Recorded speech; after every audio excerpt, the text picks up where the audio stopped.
challenge for the simple reason that the science and the solution around this challenge that we face today actually poses an existential threat.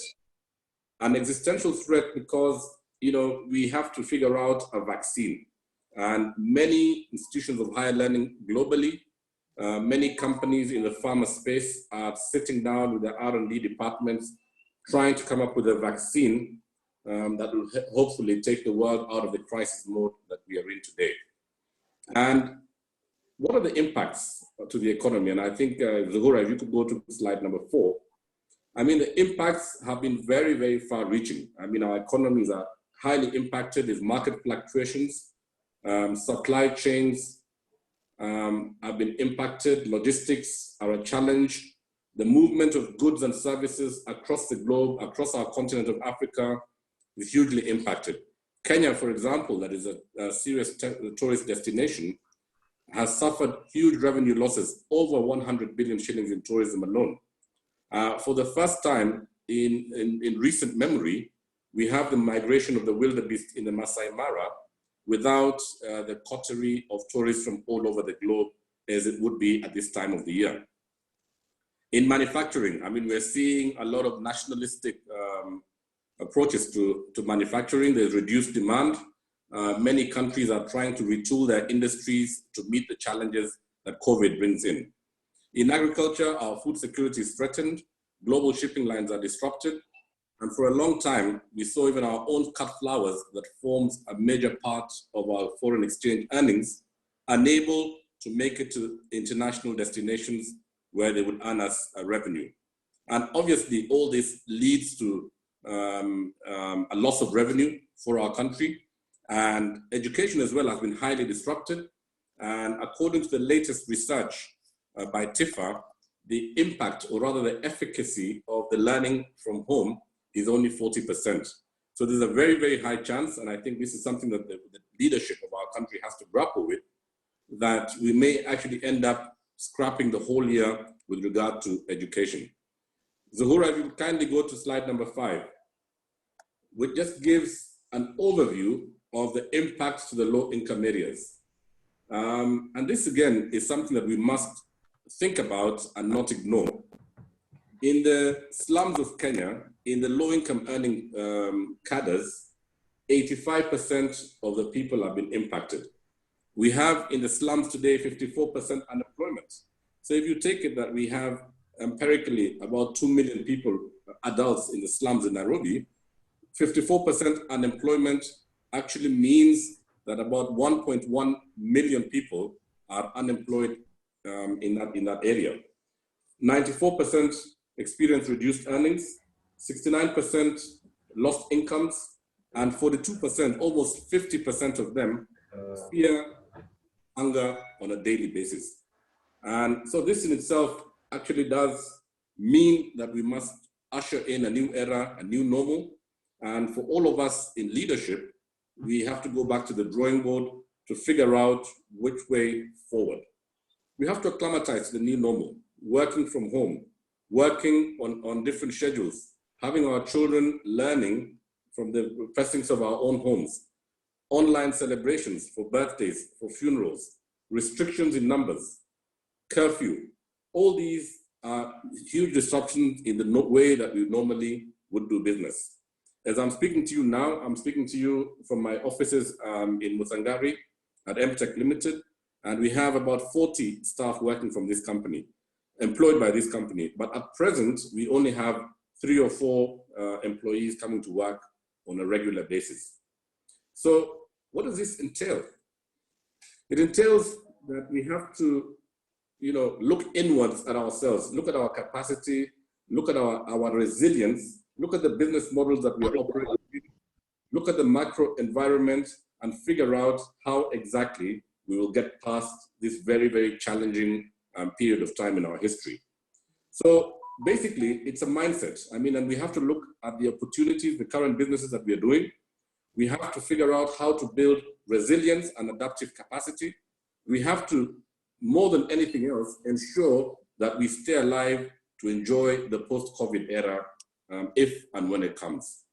So, it assumes that everybody, we assume, and I think last night, some of us watched Professor Njenda on TV talk about the mental health challenges that our people are facing right now. Our mindsets have to change radically in order for us to prepare for what is ahead of us. I'll go through the next slides fairly quickly. And like in every crisis, like the Second World War and the post-Second World War with the Marshall Plan that rebuilt Europe, every crisis comes with its own opportunities. One of the opportunities, and I'll just, is in agriculture. I mean, people have to eat. We have to relook at our agriculture and look at how we can focus on import substitution. We need to look at our near markets that we can access within the context of the East African community, within the context of the African continental free trade area. We need to relook at manufacturing, retooling our industries to meet the immediate demands that the healthcare challenge that we live in presents. We need to redefine education to see how we can get the same effects out of our current education through the learning from home. And again, the research on this is not very positive, but since it's work in progress, and given that we must reduce human interaction as much as possible, then there is no choice for the future for the leadership of our educational sector to see how we can deliver the learnings that are so crucial for us to be able to proceed into the future. We need to look at technology, how we can work more efficiently, work from home, retrofitting by design, and reimagining the impossible. And these are all challenges that we face as we go forward. And more than anything else, and if you go to slide number 14, we must take up a survival mindset. We need to reshape our businesses. We need to critically look at our revenue streams. And like many industries, like I am in the media, we have to very quickly transition ourselves into ultra low cost models. We need to relook at where people have been investing. I mean, in Kenya, for example, we have a huge fixation with land and with property. But right now, more than ever before, we are seeing that turning on its head. I mean, we are seeing the values of real estate dipping on a daily basis. We are seeing online businesses like Amazon, online businesses like Jack Ma's Alibaba, going out there and really taking an inordinate share of market through online and e-commerce. So we must also figure out how we are going to enter into some of these new realms of business. And I've always said it and I repeat it again, Kenya is so strategically located insofar as its ability to capture these opportunities. And one thing I'd like to say is I made 4 predictions and I want to now speak off the cuff. If you could get the slide presentation out of the way, we shall share that with you. I see 4 things happening to us with the COVID situation that we are in today. Number 1, and this is inevitable and it is invariable, there will be a surge in crime rates. And we're seeing it every day with the homicide, with domestic violence, and etc. And the surge in violence comes when people become more desperate as a result of losing their daily stipend. We have very many people today out of employment. The second thing that I foresee, and again, this is something that we as leadership must grapple with, is immorality will be on the surge. And why would immorality be on the surge? It will be on the surge for the simple reason that we don't congregate in our places of worship every Sunday as we did before COVID. And as they say, an idle mind is a devil's workshop. So we are seeing huge challenges insofar as immorality, teenage pregnancies, and etc. And as leaders, both in business, as leaders of our families, and as leaders in our community, we must find a way of actually curbing the trends of immorality that will come with an era such as we are in today. The third thing that I foresee is, and I asked a governor who came to visit me last week, many of those who will lose their employment in the urban areas will actually have to figure out how to move back to their rural areas. So throughout recent memory, we've always had a migration of people from the rural areas to the urban areas. But for the first time, we're seeing the reverse happening. And this in itself presents socio-economic challenges in the counties. Are the counties prepared to receive a huge influx of people from the city who've lost their employment? The fourth thing that I foresee also is that many of the business models that are not resilient. If you're running a hospitality outlet on a rented premise, if you're running an airline that now has to operate with a social distancing mode, with a space of one chair, when we know very clearly that, and very well, that airlines and passenger vehicles are based on carriage numbers, well, many of these businesses will not see the light of day post-COVID. So we must wear our thinking hats. We must figure out how we are going to face the future with these. But it's not all doom and gloom. There's opportunities in e-commerce. There's new opportunities in the healthcare sector. The government recently passed a policy, and I must really commend CS Betty Minor and CS Mutahi Kagwe, where they are prioritizing the supply of locally manufactured masks. So many new businesses are setting up. Banks have given a moratorium, and we also need to really commend the work that has been done by the Bankers Association in extending moratoriums to people who are in debt and are unable to meet their liabilities. But the long and short of my presentation is, yes, it is a difficult season that we're in. Yes, there are challenges, but these challenges are not limited to us in Kenya. I think this is an opportunity where we need to look inwardly at our national competitiveness, what it is as a country that we can deliver and do better than any of our neighbors. How can we join global supply chains? How can we retool and re-equip our businesses? How can we get our farms to move from what they are currently doing to a productivity mode that embraces science, technology, and ensuring that we have sufficient water resources? How do we build our healthcare systems to a point where they're able to contend with a new virus? Should we be able to contend with the coronavirus in the shorter term? So those are just some of my few thoughts, and I'll be very happy to take any questions from any of the people in the panels or in the discussion today. Thank you.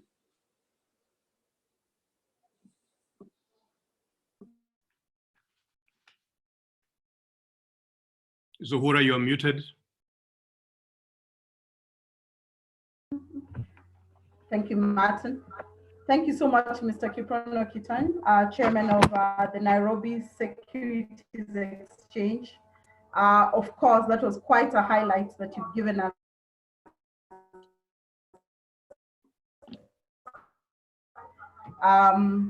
To be able,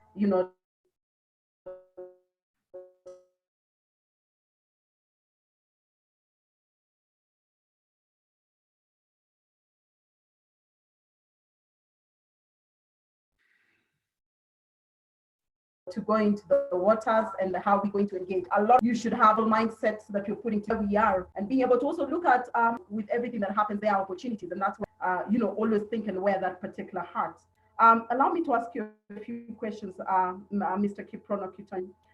It's been observed that the COVID-19 pandemic has negatively impacted on the economy, and of course, as you shared, and underlying the market fundamentals.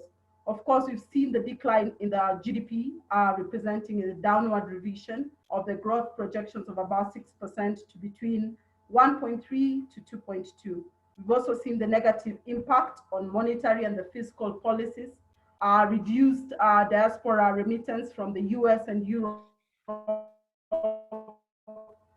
which become epicenters of the pandemic. The evaluation of the Kenya shillings, the US dollar was trading at about 9 shillings in February, and compared to the current rate of about 1.7 in July 2020, representing almost 8% loss. We've looked at the disruption in the global supply chain negatively impacting businesses, and projected business losses and closure, especially in manufacturing, agriculture, tourism. You've seen that, and media, having understood the media industry very well. And now we're also seeing high unemployment rates resulting in low purchasing power of goods. If I could ask, given this scenario and the fact that the COVID pandemic is expected to peak in August and September 2020, what's your view on the market fundamentals and the business environment in Kenya for the remaining half of the year? First and foremost, like I said in the beginning, the challenges into our economy are not limited to Kenya alone. I mean, these are global challenges, they're continental challenges, they're regional challenges. And we must therefore collectively find solutions. And my outlook for the remainder of the year is that, firstly, if you're in business, you must look critically at your revenue and cost streams. You need to find a way to safeguard your revenues. You need to find a way to identify new revenue models and critically look at the business plan that you are operating. Many businesses have to adapt ultra low cost models. I mean, companies, unfortunately, will have to look critically at their bottom line by addressing their own cost structures. Many businesses are today been operating for 120 days without using their very expensive real estate in various parts of the city. So companies will need to ask themselves, how do we really need the offices and all the admin to run the businesses that we are running? And then therefore, obviously the knock-on effect is that there will be a big impact on real estate. So we need to relook at how we can access better finance. We need to re-engage our financiers. We need to encourage the government to proceed with the implementation of the stimulus package that the president announced a few weeks ago. So essentially, like a porcupine, I'm sure you know that the most defensive positioning of a porcupine is that it curves itself into a ball. And I say that the economy needs to get into a porcupine curve, where we need to actually look at our market defensively. We need to aggressively look at our business model. We need to look at our competitive advantages. And more than anything else, we need to address the competitiveness of Kenya as a destination. I mean, I think we've taken a lot for granted. If you look at the East African region, we need to ask ourselves the tough questions of why today, for example, both Uganda and Tanzania have trade surpluses over us. So it's a time to look defensively at our businesses, and I think we need to look at how we can access our regional markets far more effectively than we have been. Thank you. Thank you for that. And of course, you wouldn't go without a question on the Nairobi Securities Exchange. Congratulations once more again for taking in the chairman mantra that we believe in will take us to places we've never been. As we've looked at the Nairobi Stock Exchange, it's also experienced some challenges arising from the effects of the disruption caused by the pandemic and the trend mirrored in the performance of the economy. Of course, we see examples including the market capitalization loss. And in March, the NSE closed at the 2.2 trillion compared to the 2.3 trillion, effectively shedding the 125 billion in value in one day. The NSE 20 share index also steadily been losing value, declining by approximately 300 basis points between 15th March and the 15th of May. Of course, we see the decline of approximately 7 to 36 in the year-to-date performance of the blue chip companies like your likes of Safaricom, KCB, Equity, Coop Bank, Bamburi, BAT. The capital flight of foreign investors also divesting from blue chip company listed at the NSE. Shift by investors and banks to less volatile government securities, declining more required credit to private needed for revitalizing investments. How is the strategic leadership positioning itself to steer and transition the NSE in the midst of and above disruptions in the exchange operating environment? And what's the role, if any, does leveraging on digitalization play in the new strategic realignment? Thank you. That's a really good question, and I'm glad to take that question. And let me start by saying that I have taken over the leadership of the stock exchange, perhaps at its lowest point. So the upside to that is that it can only go upwards. I mean, I don't think that there's very much left to go in terms of going downwards. But notwithstanding the very many negative reports that we see in our local media about the Nairobi Securities Exchange, last year we are the exchange in Africa that delivered the highest return on its investment. I'm not sure you're aware about that. Kenya also last year in Kasane in Botswana was the exchange that was commended for having the most interesting product bouquet. You know that Kenya has launched a derivatives market. we are working actively towards having a commodities exchange. And there's very many innovative things that are happening in our market, but unfortunately, this is not very much in the public domain. So how do I intend to use the strategic leadership of the exchange to revitalize the exchange?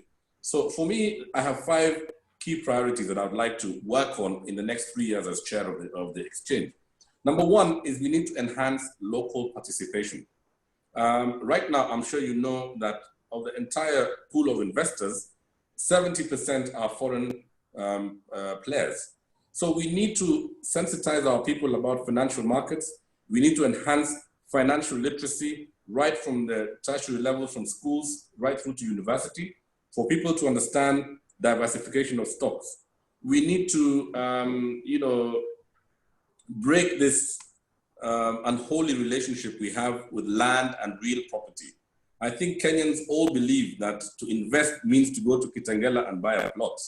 But in the 3 years that I'm at the helm, I would want to persuade Kenyans that they might actually do better by participating in traded securities.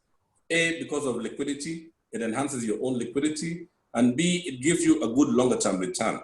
And we also need to inculcate the thinking that investing in stocks is not a short game, but rather a long-term game. I would like to also look at more listings. I mean, there are many companies, both in the public sector and in the private sector, that could do with a listing. And I'll just cite a few. I don't understand why, for example, we cannot list Kenya Pipe. We are going to be actively engaging the Privatization Commission to see that we can get greater float of shares from Kengen, from Safaricom, that are still held by the public sector. In the private sector, there are very many large and successful private enterprises. I mentioned a few: Keroche Industries, Brookside. There's a whole host of companies that are in private hands, and we would like to actually go and persuade the ownership of these businesses to release some of their equity onto the market. We would like to deepen and broaden participation in capital markets by getting stronger partnerships with Lagos, Johannesburg, and Cairo, so that investors in South Africa could be able to cross-list their businesses, as well as participate in purchase and sale of shares in Kenya. And the last thing that I really would like to focus on is governance. You know, there is global empirical evidence that businesses are more sustainable into the long run when governance is their cornerstone. I think we've seen many companies in Kenya, and I wouldn't want to go into too much detail. We've seen banks like Imperial. We've seen companies like Nakoma go down.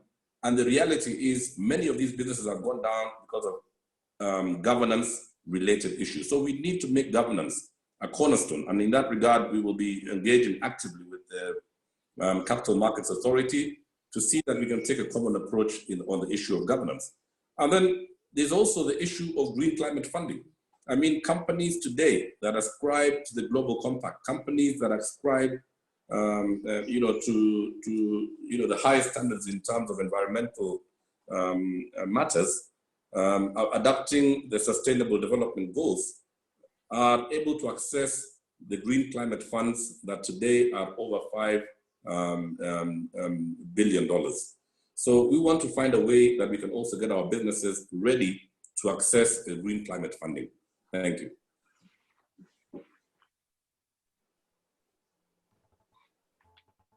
I hope I've answered the question. Thank you for sharing. Exciting again, how exciting and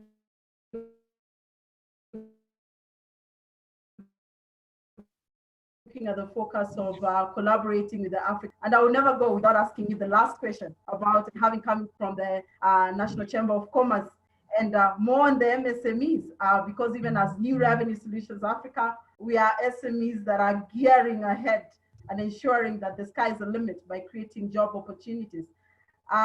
We've seen the MSME policy index, it ranked at about 3. And what I would like to ask is, what interventions have the NSC put in place to facilitate the private sector entities, especially the MSMEs, and seeking to raise capital for the NSC post-COVID-19?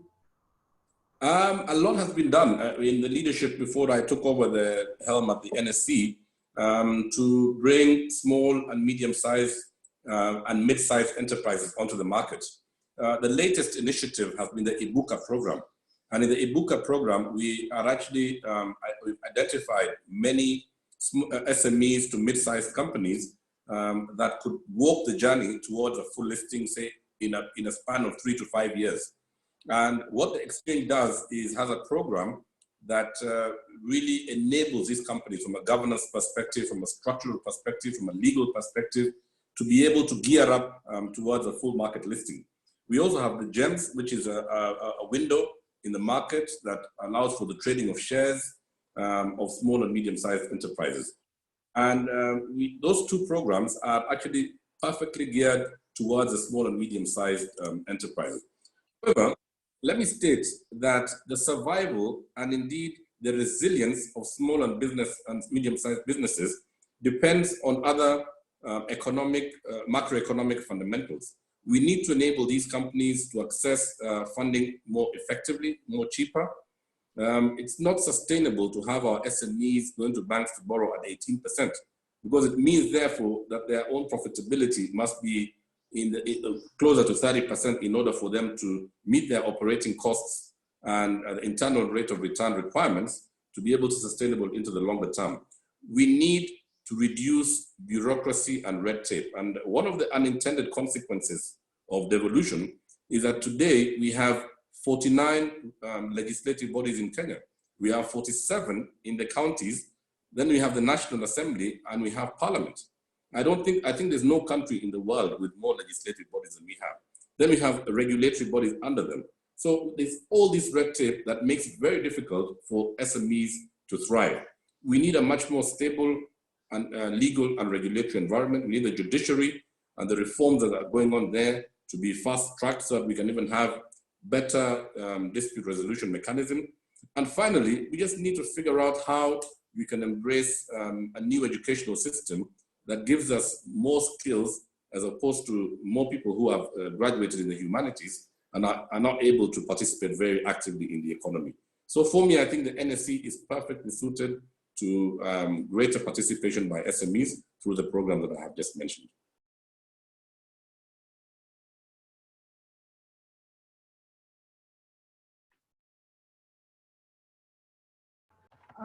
Thank you so much, Mr. Kiprono. We really appreciate your sharing this morning, and you've equipped us well and given us a lot of understanding on how we are able to, go through as leaders and being able to ensure that we're still sustaining our businesses to growth despite the crisis that we are facing now. At this particular time, would like to share the poll that will allow you to be able to put in your comments. Please take part of the poll, and then we'll be able to have our second.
Sorry, we keep unmuted. Thank you for your polls, and amazing. And I know our second discussant will be able to interact about our finding of the polls. We've seen there are many opportunities for business growth in spite of the COVID-19 pandemic. Majority are saying they are agreeing. Wow. So we have leaders who are ready to take us to the next level with the opportunities that we are seeing. And of course, we're also seeing, we are confident that we can steer my organization to prosperity beyond COVID, and a lot of you agreeing as well. So at this particular juncture, I would like to welcome our next discussant, Dr. Martin Oduor-Otieno. Dr. Martin Oduor-Otieno is an independent business advisor, accredited executive coach, and governance auditor, and is a founder of the consulting firm, The Leadership Group Limited, that you're all experiencing its fruits right away. He has had an illustrious career in Kenya at the Kenya Commercial Bank between October 2005 and December 2012, most of which he was Chief Executive Officer, presiding over rapid transformation and growth for the bank. Subsequent to this, he was a partner in the professional service firm Deloitte East Africa. He has also held senior positions in Barclays Bank, both in Kenya and in South Africa, and at the British American Tobacco Kenya.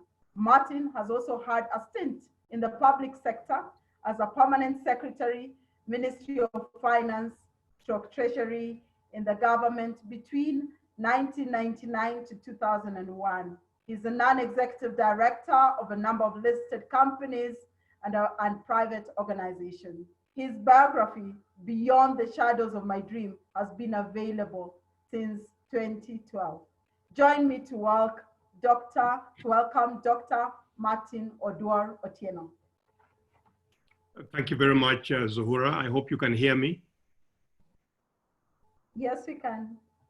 All right, and once again, welcome very much to everybody to this discussion. And thank you, Kiprono Kitony, for that really insightful discussion that you led there. No doubt we are going to come back into it.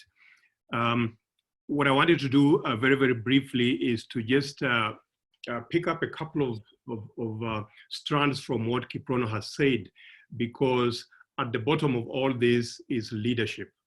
That's a bit that I want to bring up. But first of all, just to introduce my organization, the Leadership Group. As you can see on the board, our focus areas are really the area of executive coaching. Within business advisory, we also work with organizations in the space of strategy, development and execution, change management, mentorship.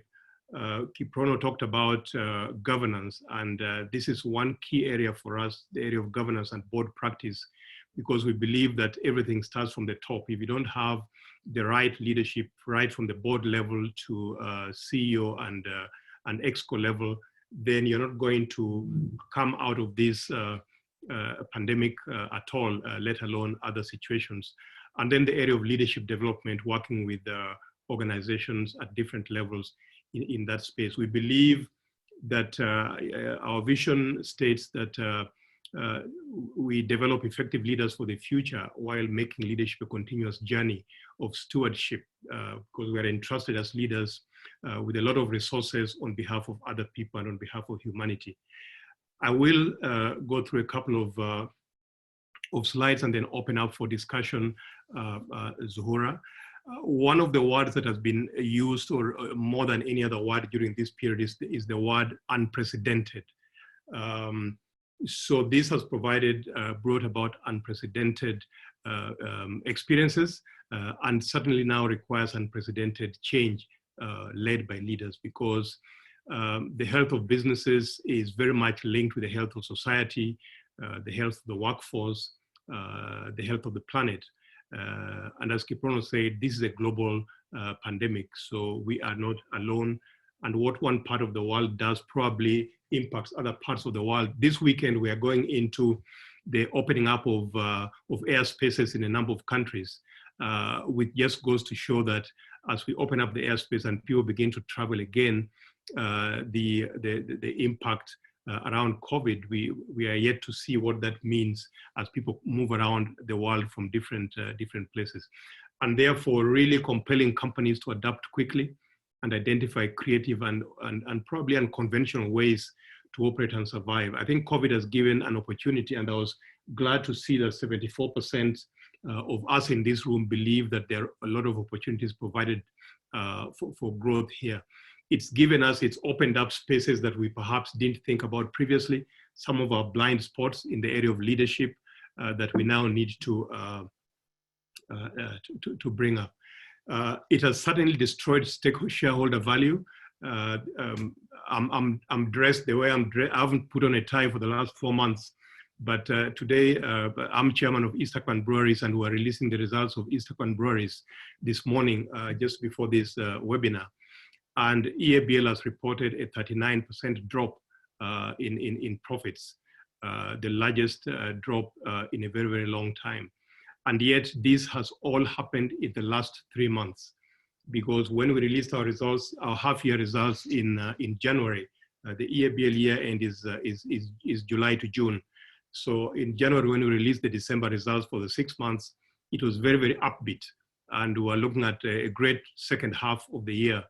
And yet, 2 months down the line, at the end of February, middle of March, when the first COVID cases were reported, we've seen in the 3 months of April, May, June, complete deterioration in business. And of course, if you think about the kind of products that we provide and where they're consumed, and the impact, for example, of closure of bars and non-sale of alcoholic beverages in restaurants, then you can see where that is coming from in terms of destruction of shareholder value, certainly in the short run, loss of revenue, potential in some places, loss of employees, talented employees, etc. And therefore, for many, the toughest test of leadership at the moment is looming, which is how do we bring back business in an environment where nobody knows what the end of COVID is going to look like, whether it is something for us to live with into eternity, and how we then respond to that in whatever shape that will happen. If we look at therefore what is shaping the future of leadership, certainly the space of AI and technology is very, very big. Looking at how organizations can use this in conjunction with one another to support the work they do. Embracing change, and John Cotter is well known for change, and I'll come to some of his 8 steps of change, which are quite critical at this time of dealing with what we are in. Looking at purpose and meaning, this is probably a time when employees are now looking very much for organizations that live according to their purpose, that organizations that are not just driven by the bottom line, however important that is, but the extent to which you are looking after your employees is quite critical, because when you come out on the other side of the current difficulties, you will still need that great talent, and they will remember how you treated them during the difficult times. And that talks to new talent landscape as well as the purpose of our organizations. And certainly the whole area of ethics comes in, and we've spoken about globalization. I posed a question in the chat box earlier on to ask people what agility means to them. Certainly, and there were quite interesting responses which you can look at there. But certainly I see that it is really important that whatever we do, that speed is quite important, the flexibility that with which we are leading our teams, our processes, and everything that we're doing, rethinking our revenue profile, as Kiprono said, and really looking at what competition is going to look like as we move forward. Over the last 4 months, and there's a lot that has been written about and discussed about COVID, certainly, and the different phases of this. But certainly there's a phase of, you know, just getting to grips with where you are at the moment and how your business continues. But then there's a phase which sort of says, how do I then accelerate through this recovery? How do I actually retool for the new world? And we've seen some organizations which have been able to do this extremely well during this period. We can come back to discuss that. But I wanted to pose a couple of questions that I picked up from one of the publications recently, and maybe just to pause as well for a few seconds for you to look at this. So understanding your customer and your customer behavior and what he or she is expecting from you, and how life is changing for your customer, right? Kiprono mentioned earlier that our investments in land and our focus on land, may need to get a new focus in the future. So what are customers doing? If customers are not spending at the moment because everybody is in a conserve mode, what does that mean for your business? What about competition, and what's going to be your new competition here? So what about talent, the area of talent and supply chain? What is happening in markets? What are those specific things that you need to stop doing or to let go of? All of us grew up with habits, and organizations have got these habits and cultures which perhaps don't lend themselves to the kind of agility we are talking about. So have you taken a step back to sort of say, what are we doing here which we need to actually stop doing? And what are those things that we need to start doing as part of recasting your leadership? One of the things that we are seeing increasingly is that the old processes of looking at 5-year strategic plans and 10-year strategic plans and 4-year strategic plans are almost thrown out of the window because things are changing by the day. I mean, if I look back to the company that I've just spoken about, sort of EABL. So in March, April, there was a lockdown. Then this opened up in kind of May, June. People started going back to social places. And then just early this week, the pronouncements came back again. So you can imagine in that business, if you are then doing long-range planning, what is happening to you, because life is moving by the day. And therefore, in many businesses which I interact with, what I'm seeing is that people have taken to fairly short-term, almost a quarterly, monthly view of life to sort of say, what do we do now, and how do we then reflect this in the next period? This is what I was referring to when I spoke about John Cotter's 8 Steps of Change. It's an old book, but I'd invite you, if you haven't looked at it, just to go back or Google this, because I find that in leadership, a lot of the leadership books that have been written in the past, the content doesn't actually grow old, other than the practice of leadership in terms of whether you're a giving directives, or an adaptive leader, or you are coaching, etc. But some of the principles have stayed the same, and therefore, have you been able to establish a sense of urgency among your people? And when COVID first struck, I mean, we've got an office in Westlands, and I used to go there every single day. When it first struck, I came back to my house, and for 2 weeks, I was kind of just sitting in the garden, enjoying the weather, and sort of locked in and wondering what to do next. But very soon I realized that actually the world, life was continuing, and I needed to get out of that space very, very quickly. So to what extent have you established a sense of urgency? To what extent have you brought your teams together and aligned them with a vision? To what extent have you empowered them to make decisions and to get going with things, since you now cannot congregate them in the same place and watch over them or look at them every morning when you come into your space of work? Have you identified those short-term wins that you'd like to create, and therefore, and how are you consolidating the new approaches that you have determined? And I'd invite you just to go back and reflect on this as you look at your business, kind of map your business onto this template. A number of businesses are, are leveraging digital growth in different ways. And again, you'll get this chart and this document, and you can look at it later. But a lot of again at the brewery, for example, a lot of the sales are now off trade, off premises. So things like e-commerce become really critical. And if the organization doesn't think about those kind of platforms, then you find that you cannot deliver your products to market at all. And there's a number of different things happening in different types of organizations. I'd like to say, just in the last couple of comments that I want to make are really around, and they kind of stressing what Kiprono said earlier on, looking at your costs very sharply and looking at productivity, looking at your new revenue streams. So have the old ones been cut off completely, and what are those new ones? And Zuhura can talk to that much more. It reflects the name of our organization, New Revenue Streams. Preparing the workforce for the new world and for how that will play out. And certainly when I was in school, I was taught that, I think I was taught something like, which went like, profit is a concept, but cash is reality.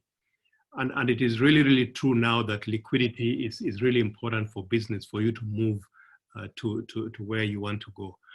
And so I would say in conclusion, to really, for leadership, really important for leaders to step up and be proactive. The ability to innovate, bring up, explore new ideas, reinvent the corporate strategy. That 5-year plan is probably, has been thrown out probably 2, 3, 4 years down the road, if you come to think of it. Relook at your vision and the purpose of your organization again, and just check whether that is still so everybody understands it, and everybody can help you move the organization forward. Zuhura spoke about resilience, but also just streamlining the organization. If you've looked at, if you look at the airline industry, and again, I sit on the board of Kenya Airways, and it's an industry where over the last 4 months, all their planes have been on the ground.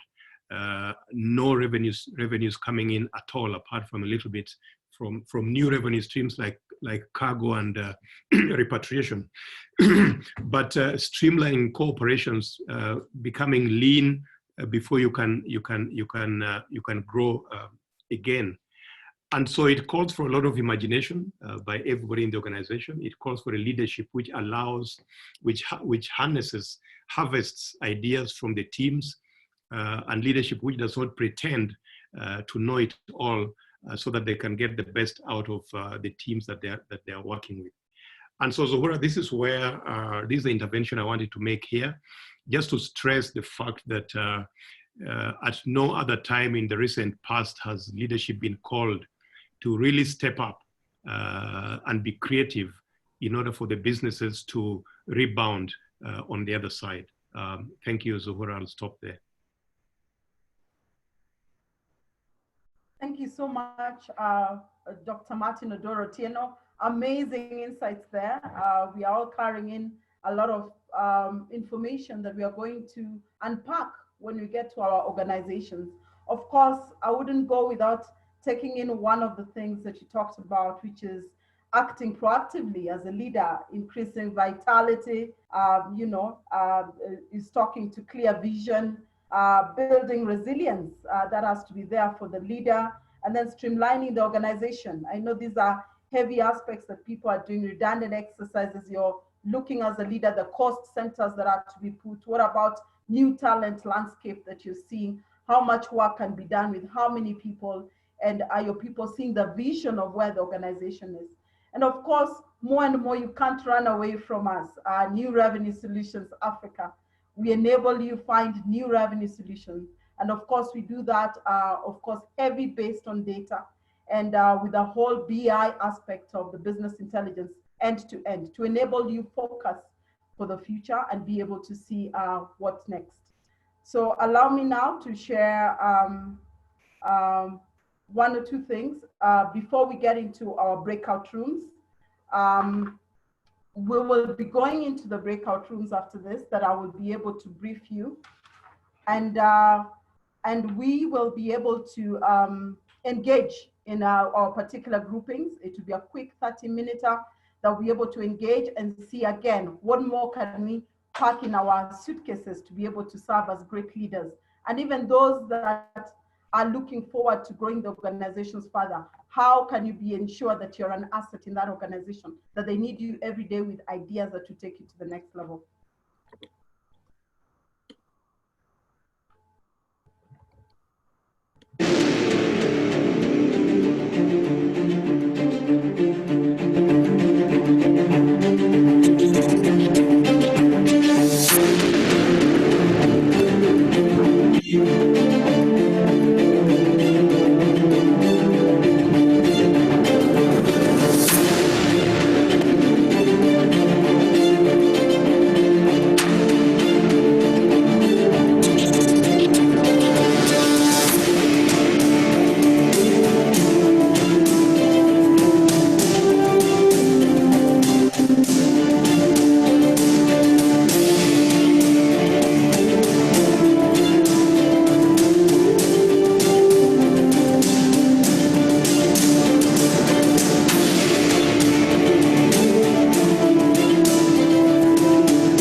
Of course, New Revenue Solutions Africa.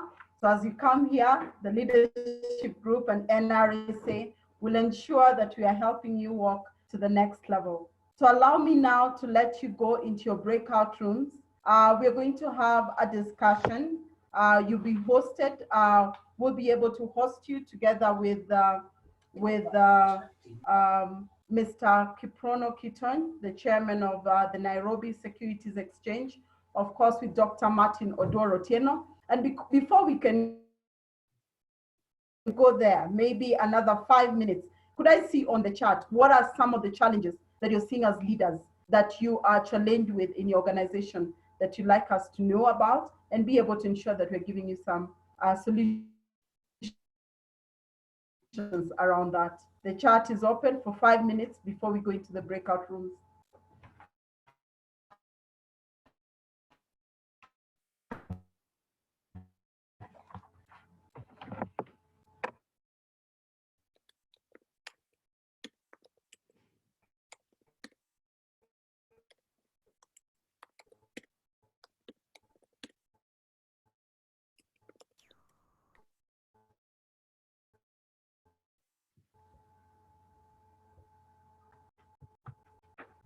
The chart is, we can see that, and we can be able to, previous that we could see good feedback that came in. Ken said strategic leaders should be ready to disrupt the organization.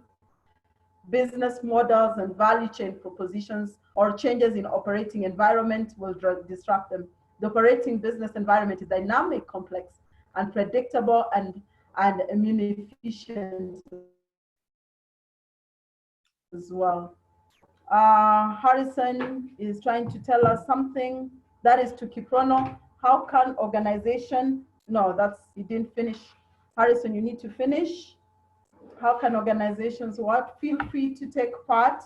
What are some of your questions as a leader seated here today that you're looking at the challenges that you're facing in your organizations, and you'd be looking at what are some of the solutions that you could go and pack to be able to lead people to your vision? Let's have the chat room busy.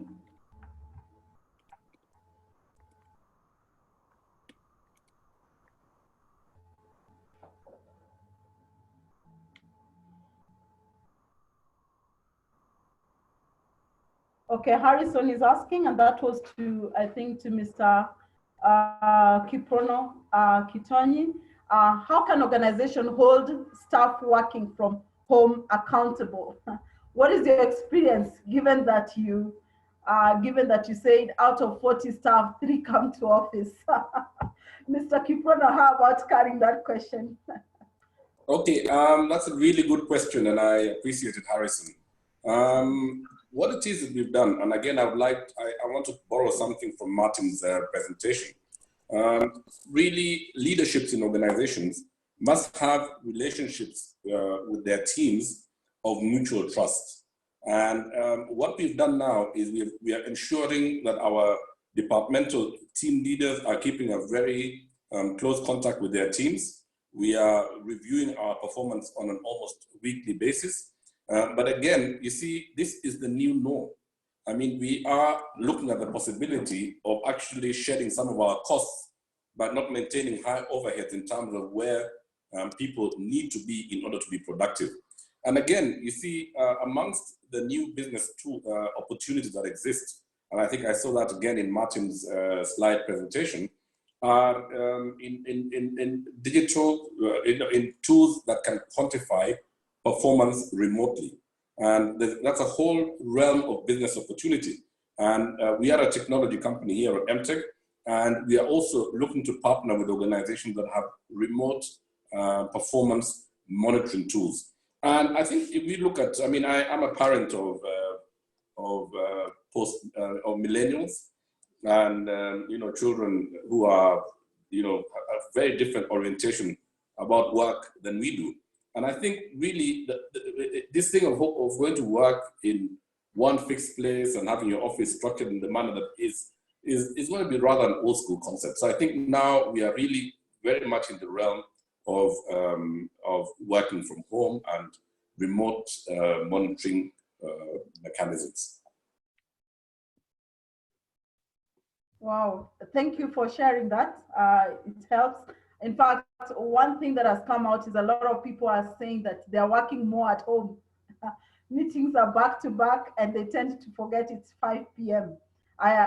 We need to look at what are the implications of that. Where are we? There's no longer work-life balance, which has moved to work-life integration. But are we really integrating?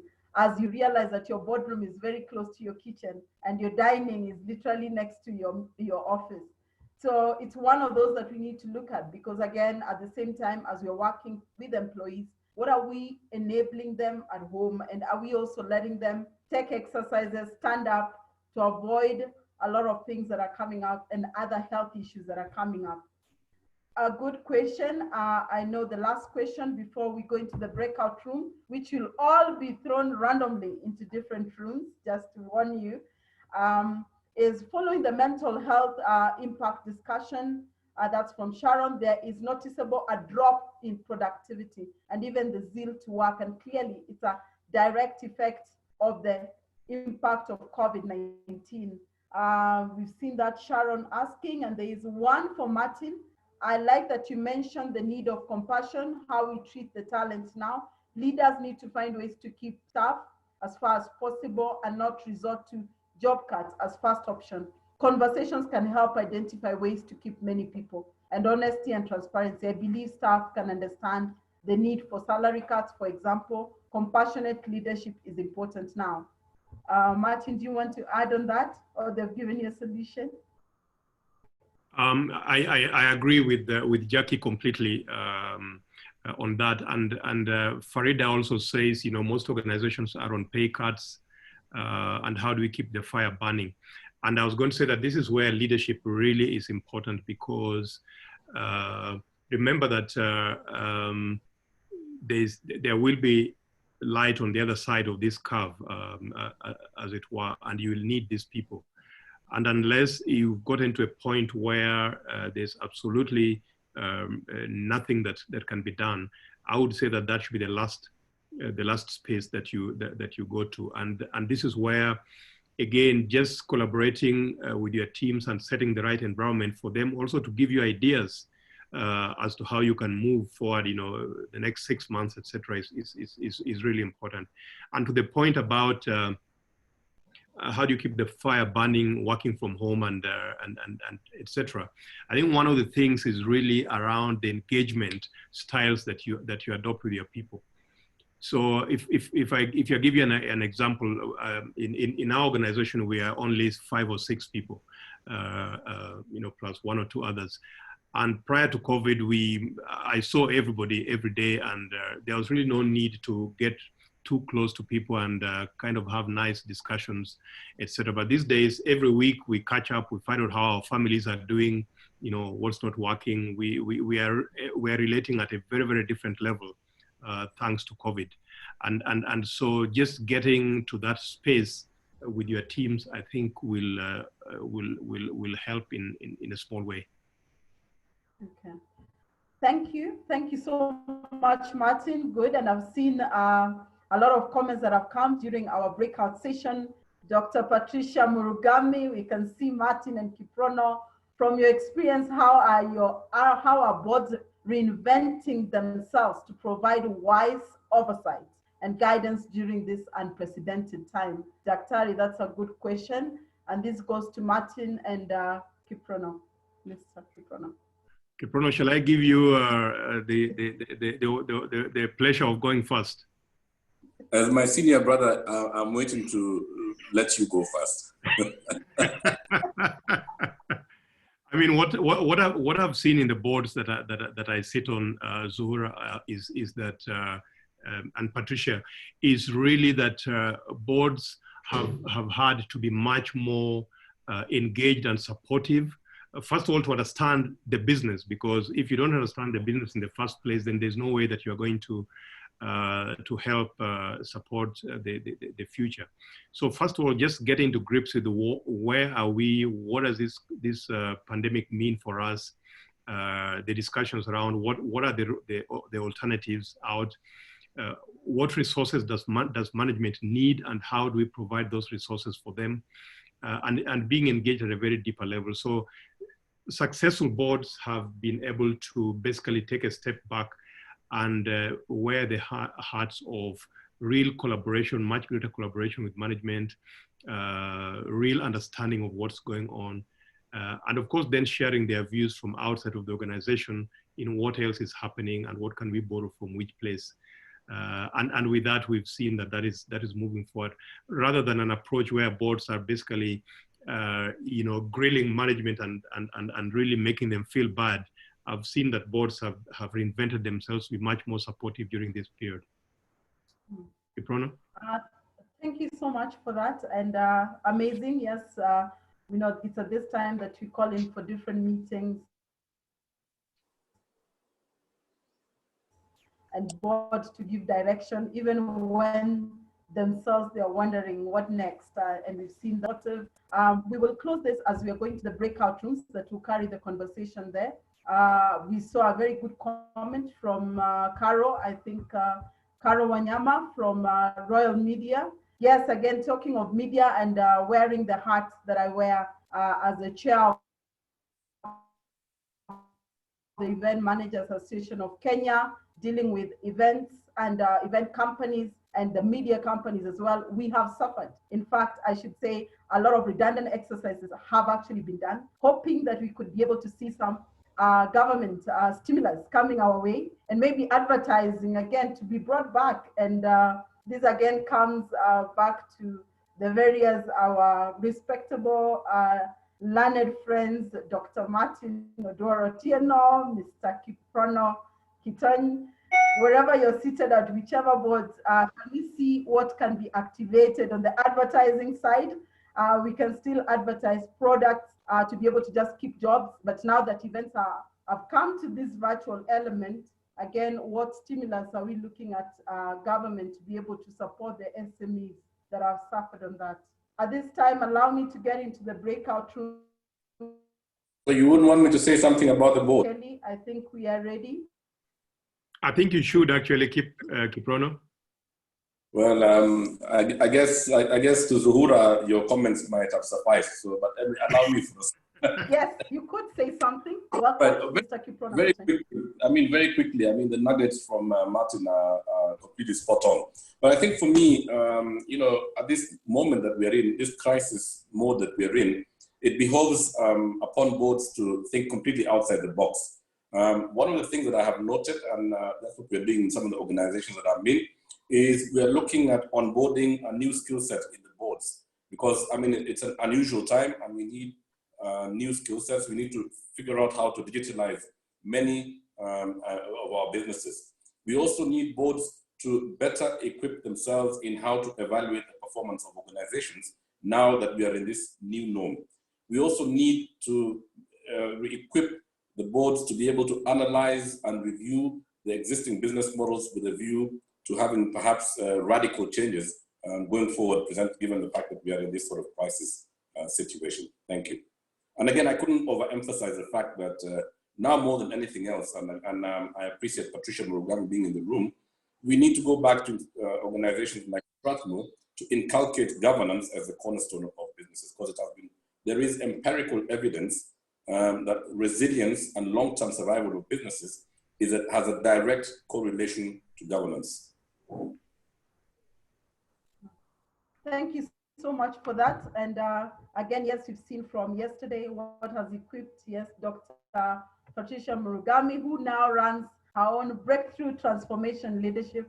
Yes, of course, having come from Strathmore, looking at solutions that can always be given to the various corporates.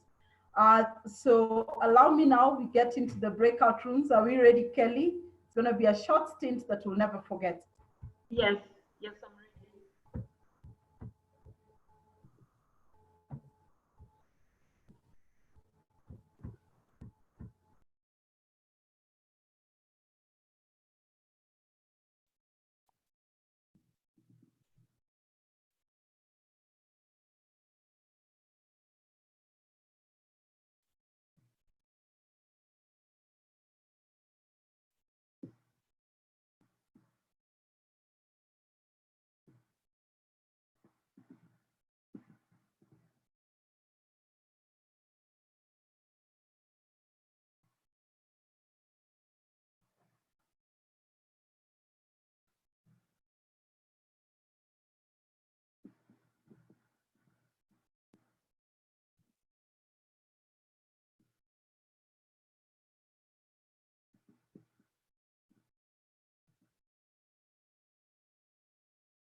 crisis like COVID-19 pandemic, what should leaders do to make organizations more resilient?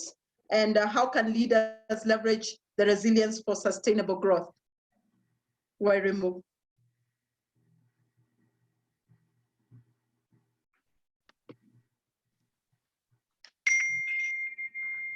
Thanks, Zuhura. And good afternoon, everyone. Thank you for the opportunity to respond to the question.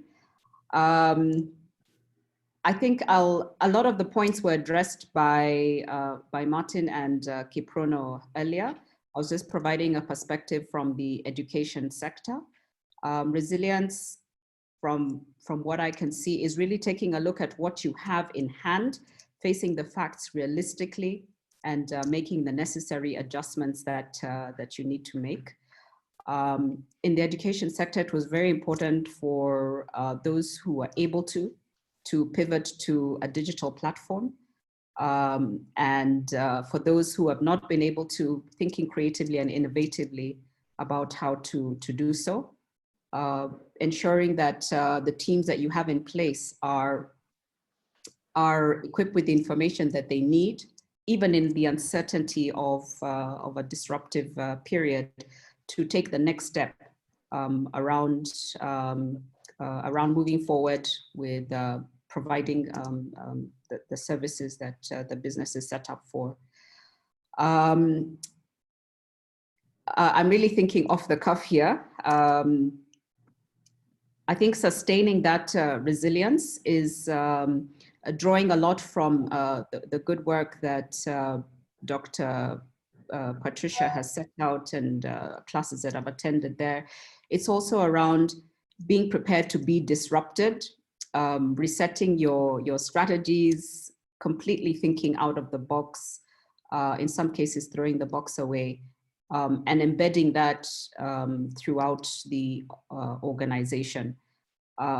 Also being ready to make very, very tough decisions without the benefit of having full information, and being used to that as you proceed. So I would say it's really around how do you pivot to what will help you survive. In our case, it was technology, your people forming a great part of that, the ability to be disrupted, disrupt your organization, even in a challenging period, and always keeping hope alive.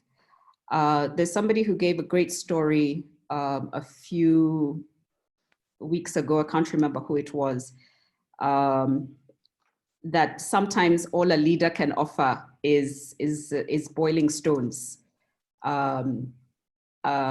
There may be nothing in the pot, actually, although we always live in hope that there will be. Sometimes in order to offer hope to people, you must boil the stones, to show that that there will be a meal. It will come as you continue to look forward to the future.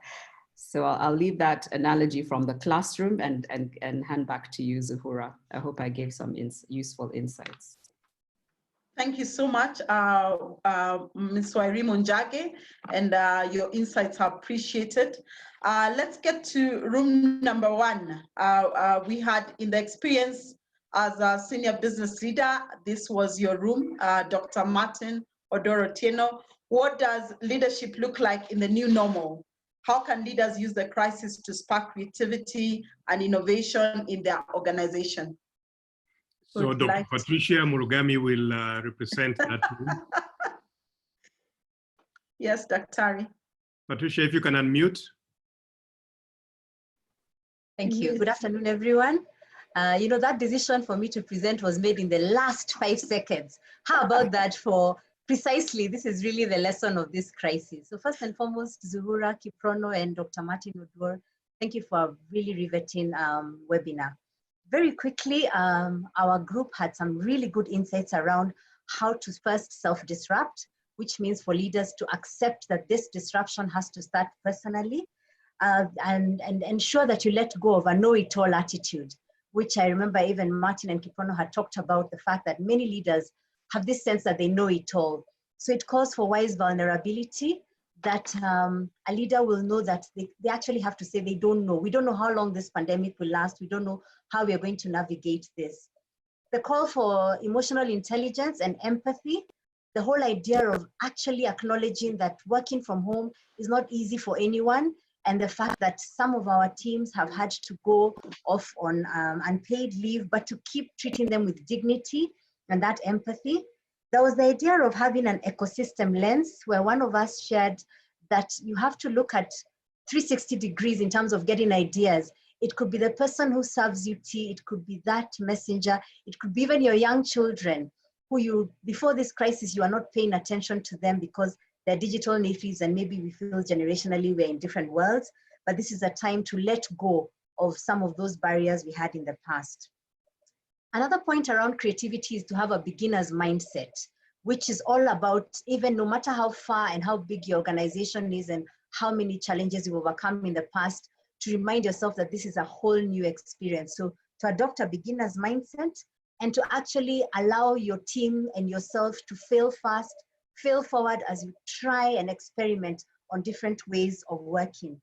The last point was around self-care, that a lot of leaders are struggling to be creative and to survive because they also are feeling lonely. They don't know who to trust during this time.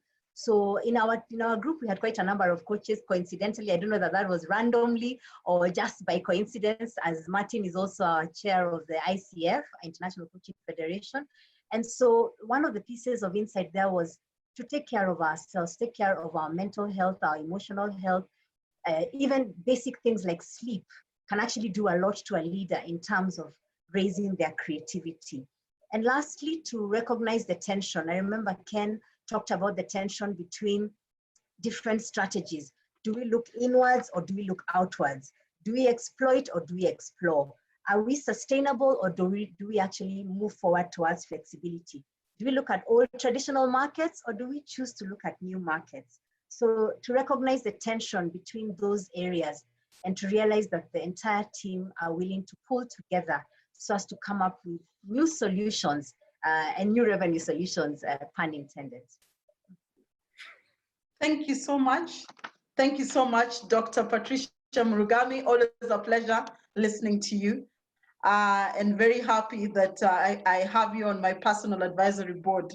Now, going to Mr. Kiprono's room discussion that was there on SMEs. SMEs are like ourselves, actually asking many questions.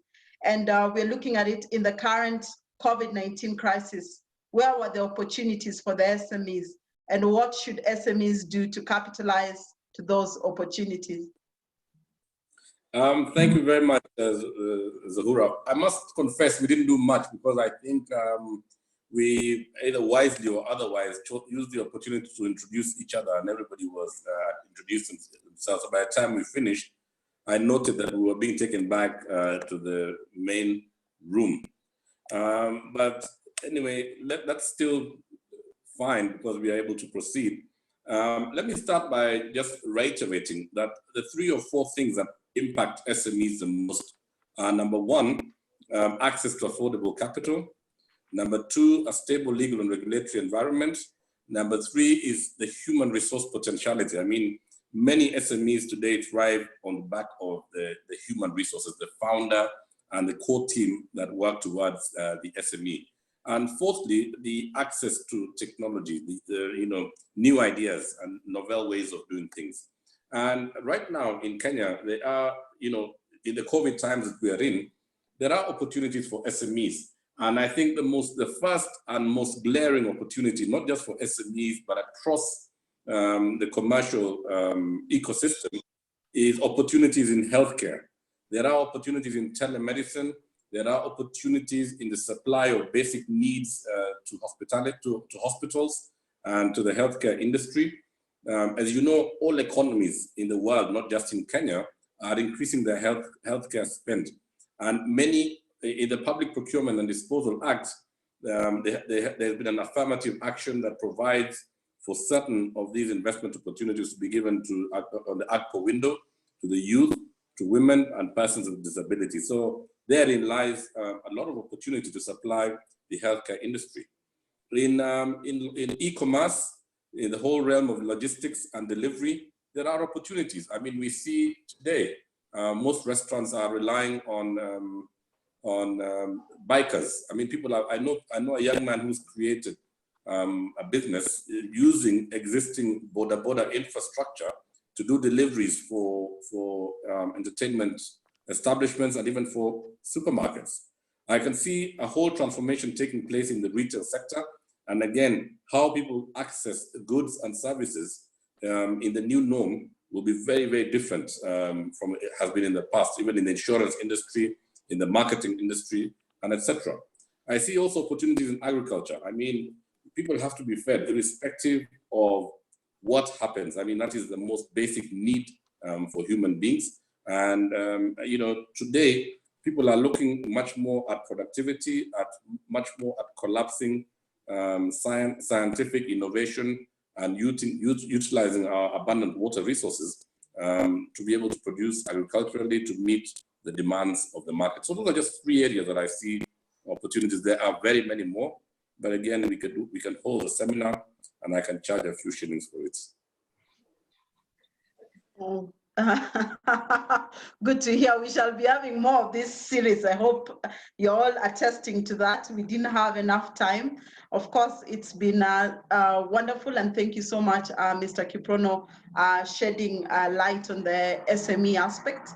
Of course, as us leaders, we should be coming out. I call it my traditional LSF aspect for the leader, situation follower, where you as a leader, you look at the situation, use the situation to enable you to, you know, look at the situation. How is it? Is it unique to be able to make you still lead people and have people help you to lead forward?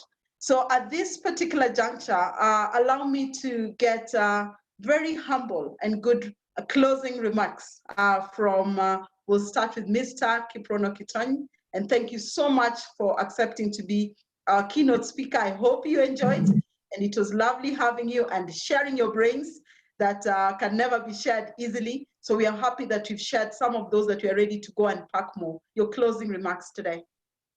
I must say it's been a wonderful honor and privilege to share some thoughts on this webinar today. And I thank you all who extended to me congratulatory messages upon my election. And I want to emphasize election, not appointment to the chair of the Nairobi Securities Exchange. I want to encourage you to diversify your investments, to look at stocks and marketable securities as an option. And very finally, I would like to encourage everybody to keep safe. I mean, the directives that are given by government are very well researched. I have been able to have opportunity to interact with the people at the highest level of the Ministries of Health. And I do completely agree with the President in the measures that he's taken that are designed to safeguard our population. We're in a very difficult situation where government has to make a decision between lives and livelihoods. And I think the best thing we can do for ourselves is to adhere to the guidelines and staying safe. Thank you very much. Thank you so much, Mr. Kiprono-Otieno. Again, we appreciate so much your sentiments. Now again, allow me to welcome Dr. Martin Oduor-Otieno to be able to tell us his closing remarks. Thank you very much, Zuhura. And as a co-host for this webinar, I'm really delighted to that all of you were able to join in. We've been running these webinars for probably 3 or 4 times since COVID began, and we will continue to do the same. So you will keep getting invitations from us for this and for different topics. And if you've got any particular area that you want us to focus on next time, please drop that in the chat so that we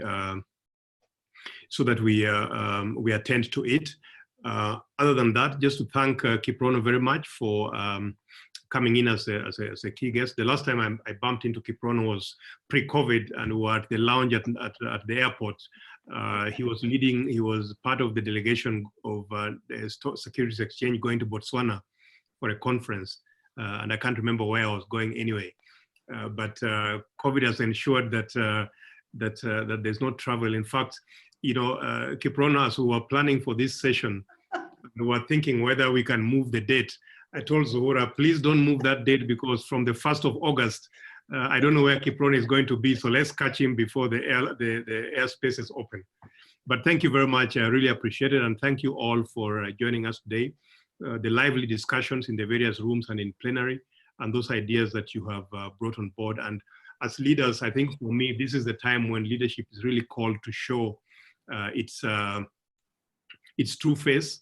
You know, the way you work with your teams, the way you look after the resources that are availed to you, the creativity that you bring on board, and really the hope that you give, knowing that there will be a tomorrow, and all of us look forward to that. So all the best, as Kiprono says, stay safe, and see you next time. And thanks, Zora, for moderating this extremely well, and thanks to all the teams who are involved in arranging this. Thank you. Thank you, everyone. Thank you. Stay safe. Okay. Bye. Bye. Bye, everybody. Bye. Bye.